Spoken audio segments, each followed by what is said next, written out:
Best health packages up to 80% discount. Tirumala Diagnostics. Hi all, my name is Ramchandran. I am the certified coach in spoken English and soft skills with more than 2 decades of experience. ఈ వీడియోలో మనం అందరం కూడా English నేర్చుకున్నప్పటికీ కొన్ని mistakes మనం చేస్తూ ఉంటాం. సో అవి ఈ వీడియోలో ఈజీగా మీకు చెప్పడం జరుగుతుంది. సో దట్ మీరు చెక్ చేసుకుని ఆ మిస్టేక్స్ లేకుండా మీరు రాయొచ్చు, మాట్లాడచ్చు. తద్వారా మీరు బాగా ప్రొఫెషనల్గా మీ రైటింగ్ స్కిల్స్ని, స్పోకెన్ స్కిల్స్ని ఇంప్రూవ్ చేసుకోవచ్చు. So let's see that. These are the common errors in English. So మనకి ఇంగ్లీష్ నేర్చుకున్నప్పటికీ కొన్ని సెంటెన్సెస్లో మనం బాగా రాస్తున్నప్పటికీ ఇలాంటి మిస్టేక్స్ లేకుండా చూసుకోవాలి. అది మాట్లాడేటప్పుడు కావచ్చు, రాసేటప్పుడు కావచ్చు. సో ఫస్ట్ థింగ్ ఏంటంటే, మన ఇంటర్వ్యూస్కి వెళ్ళేటప్పుడు మై సెల్ఫ్ మీ పేరుతో అడ్రస్ చేయకూడదు. ఎందుకంటే మై సెల్ఫ్ అంటే ఎగ్జాక్ట్ మీనింగ్ ఏంటి? నా అంతటా. సో నా అంతటా పేరు అని ఎప్పుడు మనం ఇంట్రడ్యూస్ చేయకూడదు, right? So what is the better way? My name is or I am. For example, my name is Ramachandran. Correct. Myself Ramachandran, wrong. Got it? My name is Anna, I am Anna, okay. ఒక్కొక్కసారి this is Ramachandran, this is Ramya అలా వాడతాం. So that is the informal way of communicating. Got it? Yes. Next, so my సెల్ఫ్కి బదులు my name is or I am, this is accepted. Pursuing. ఇంటర్వ్యూస్లో I am pursuing post graduation, I am pursuing graduation అని చెప్తా ఉంటారు. Pursuing అంటే exact meaning దేని అన్నా వెనకాల పరిగెట్టడం, రైట్? కానీ మనం ఏం అర్థం చేసుకుంటున్నామంటే చదువుకుంటున్నాం అనే అర్థంలో వాడేస్తున్నాం. సో కరెక్ట్ స్టాండర్డ్ ఇంగ్లీష్లో మనకి పర్స్యూయింగ్కి యూఆర్ రన్నింగ్ ఆఫ్టర్ సంథింగ్ అనే మీనింగ్లో పర్స్యూయింగ్ వాడాలి. కానీ మీరు చదువుకుంటున్నారు అనే అర్థంలో వాడితే what is the right word? Studying. Studying is the right word.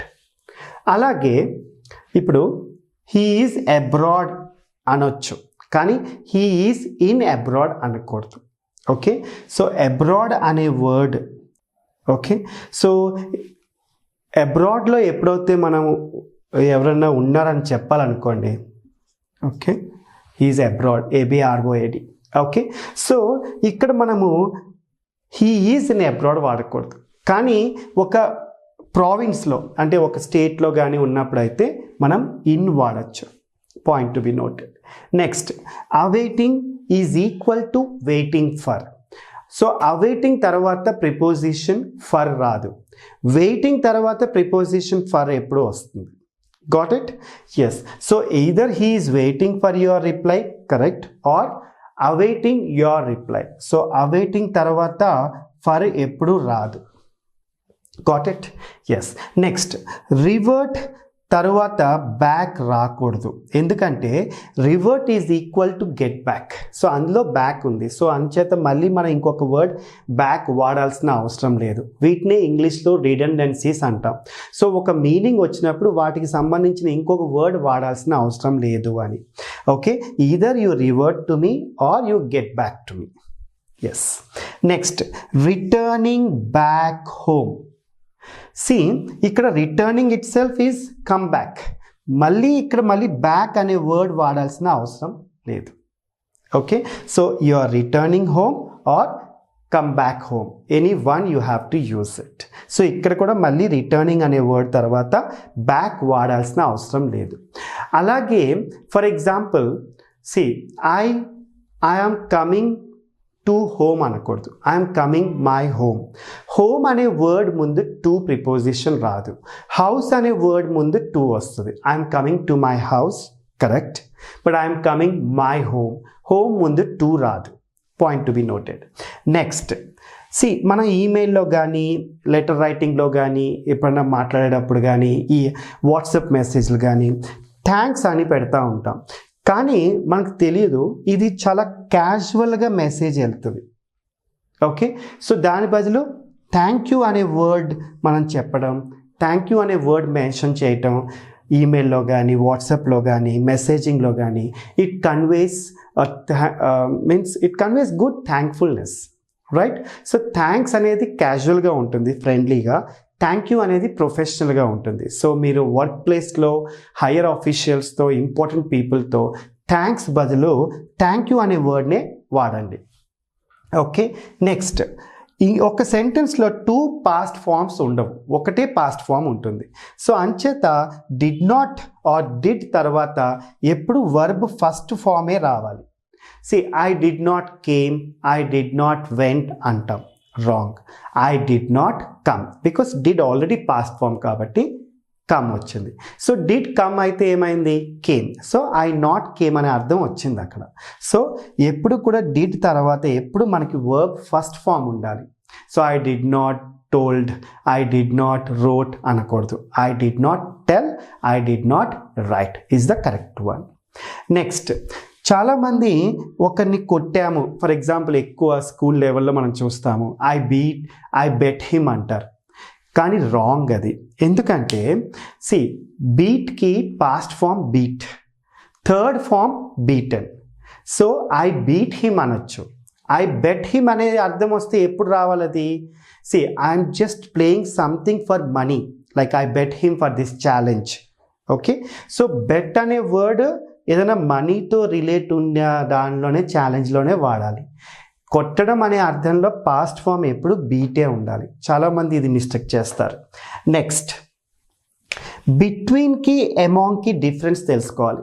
Between ఎప్పుడు కూడా రెండింటి మధ్యన, ఎమాంగ్ ఎప్పుడు రెండింటి కంటే ఎక్కువ మధ్యన అని చూస్తాం. Okay, so there is a fight between X and Y, but there is a discussion among many. Okay, next, speak, talk. See స్పీక్కి టాక్కి డిఫరెన్స్ ఏంటంటే రెండు మాట్లాడటమే, కానీ చాలామంది ఈ రెండిటికి డిఫరెన్స్ కన్ఫ్యూజన్లో ఉంటారు. స్పీక్ అంటే ఫార్మల్గా, రెస్పెక్ట్గా మనం మాట్లాడేటప్పుడు స్పీక్ వాడాలి. టాక్ ఏమో ఇన్ఫార్మల్గా, I talk to my friends, I talk to my family. But ఎప్పుడైతే మనం ఫార్మల్గా ఆఫీసర్స్తో లేకపోతే లీడర్షిప్ కమ్యూనికేషన్లో స్పీక్ వాడాలి. I speak to my official. So ఎక్కువ కార్పొరేట్స్లో లేదంటే ఫార్మల్గా మీరు ఎప్పుడు స్పీక్ వాడండి, ఇన్ఫార్మల్గా టాక్ వాడండి. నెక్స్ట్, ఇంకోటి అబ్జర్వ్ చేసినట్లయితే చాలామంది ఏదైనా ఉన్నది అనే అర్థంలో ఐ ఆమ్ హ్యావింగ్ బైక్ అంటారు. ఓకే, ఐఎమ్ హ్యావింగ్ 2 children అంటారు, రాంగ్. సి ఇక్కడ హ్యావింగ్ అనే దానికి ఈటింగ్ కాంటెక్స్ట్లోనే వాడతాం. ఓకే, కానీ హ్యావ్ అనే దానికి 3 అర్థాల్లో వాడతాం. ఒకటి ఉన్నది, ఒకటి తినే అర్థంలో కూడా వాడతాము, ఇంకొకటి పొసెషన్లో వాడతాం. సో ఇక్కడ మనం అబ్జర్వ్ చేసినట్లయితే ఎప్పుడైనా నాకు ఏమన్నా ఉన్నది అనే అర్థంలో హ్యావింగ్ వాడకూడదు, హ్యావ్ వాడాలి. తినే అర్థంలో హ్యావింగ్ వాడచ్చు. Okay, so I have 2 children, correct. I am having lunch now, that is correct. Next, he eat, wrong. He eats ఎప్పుడు కూడా సబ్జెక్ట్కి వర్బ్కి మనం రిలేషన్ ఉండాలి. I eat, he eats, correct. So subject verb మనం చెక్ చేసుకోవాలి మన సెంటెన్సెస్లో. Next, another, other. Another is always between 2 and other is more than 2. Call another person, call the other person if they are more than 2. Next, one అనే sentence ఎప్పుడైతే వచ్చిందో మనకి ఎప్పుడు కూడా వన్తోనే ఎండ్ అవ్వాలి. One should do his duty అనకూడదు, grammar rule అది. One should do one's duty. Next, చాలామంది ఈ మిస్టేక్ చేస్తారు, I can able to do it, I can able to come. So can is equal to able. So మళ్ళీ మనకి able రావక్కర్లేదు, either I can do it or I am able to do it, ఏదో ఒకటే వాడాలి. Next, what's the time dash your watch. So I'm leaving the fill in the blank for you all. So what is the right word? Any guess? You must be thinking in your watch. Okay, but the correct answer is by. So ఇవన్నీ కూడా మీకు చాలా helpful అవుతాయి competitive ఇంగ్లీష్కి. Hope this video has been of great help to you. Happy learning. All the best. Thank you.